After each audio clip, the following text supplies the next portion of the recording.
and welcome back to PÖFF TV. I'm Miia, your host for today, and we're right in the heart of the Black Nights Film Festival.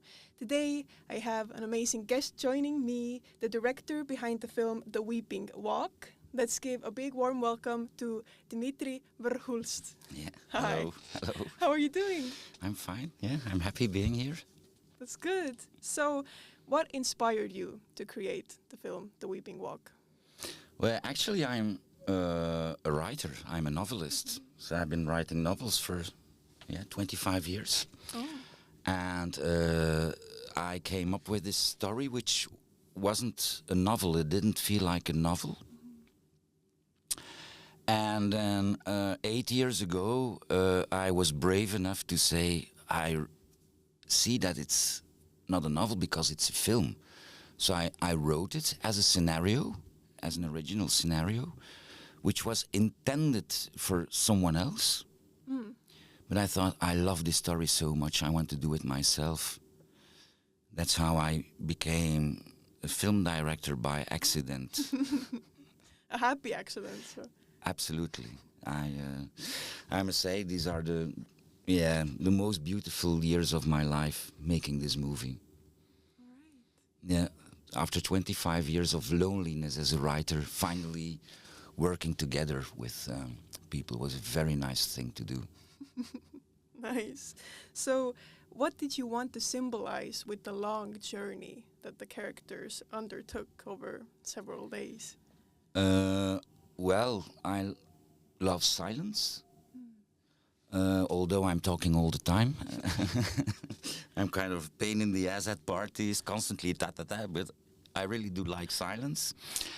It's a moment of reflection, of thinking, and what happens here with the funeral, and it relates a little bit to your first question, what inspired me is namely that I have the belief that we are made out of stories.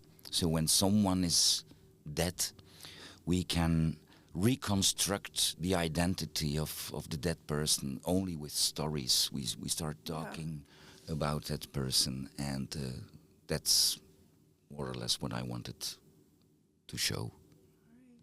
So, in the midst of the funerals, there are also humorous moments. So, why did you decide to include those?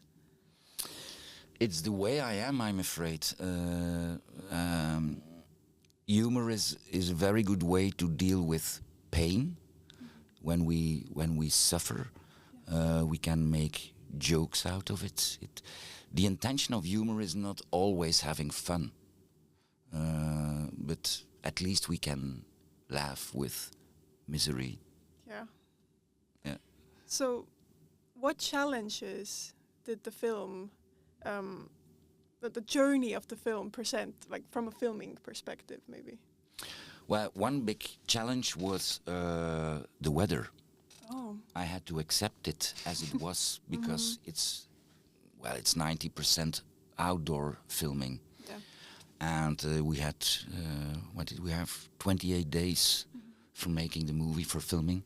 And so I had to film in a, chronological way to make everything acceptable. I couldn't cut some scenes in different days that you have, for example, rain or sunshine in the same sentence. That would be ridiculous, or in the same scene. That was a challenge. The car was a challenge.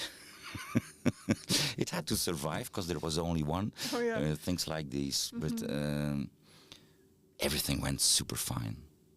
Yeah. All right. So you overcame the challenges. Yeah. I was lucky. There was some movie god that liked me and wanted to protect me. All right. So there are some dance numbers in the film. Can you tell us a little bit more about those? Why did you decide to include those? I love dancing, but I can't. There's a lot of things I like to do which I cannot do. Playing piano is one of the other things I love very much, but I'm not a good player. Same with dancing.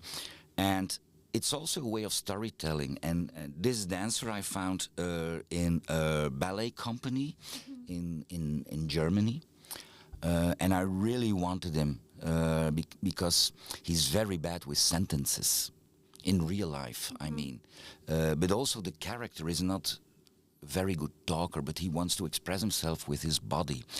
And it's something I asked him to do in the movie. So the end scene where he's explaining something to this father figure is only with his body and his dancing. And well, it's a beautiful way of telling a story. Only with the body, and it somehow feels more honest than when you tell something with words. Yeah, it comes straight from the... Yeah, it really comes straight from the heart. Yeah. It's more difficult to lie with your body. So it can be a little bit difficult maybe working with animals. So how was your experience working with the camel? Well, it was something I wanted to do. They say there are 3 beasts that are very difficult to work with in the movies. It's beasts, it's boats, and it's babies. Don't use them in the movies. Yeah. I thought, well, it's my first movie. I'll take 2 beasts. So I have a boat and I have a camel. Yeah. But it was a nice camel.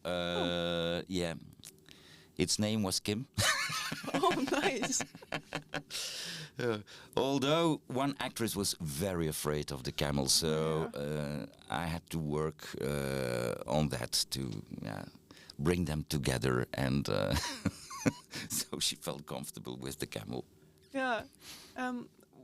Why did you decide to have the characters spend one night in a circus? I don't know why I decided it. I think it's my weird mind that came up with it. But I love the beauty of it, of a circus. I think it's aesthetically it can be a very beautiful place, and sad at the same time. It's also very sad. I would never like to work in a circus or something. It's a depressing space for me, but it's also beautiful, and it feels so old-fashioned. I mean, it would be nice to live in a world without circuses. That would be a better planet, but they are here. We have circuses for one reason or another. Yeah, I guess people just need to be entertained. Yeah, but it's a sad form of entertainment. Yeah. Particularly when there are animals involved, which is forbidden nowadays. That's a good thing. Yeah, I agree.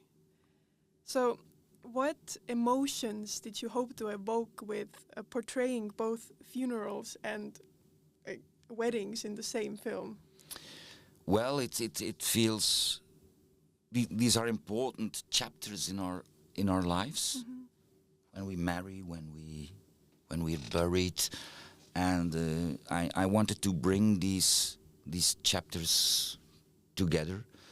When I wrote the first draft of the scenario, I also had a baptize in it. Oh. Yeah, but I skipped that. But why? Well, it took me away from the story. Okay. It felt artificial. All right, thank you so much Thank for you. coming and sharing some insights into your film. And thank you for tuning in to PÖFF TV, and we'll see you next time.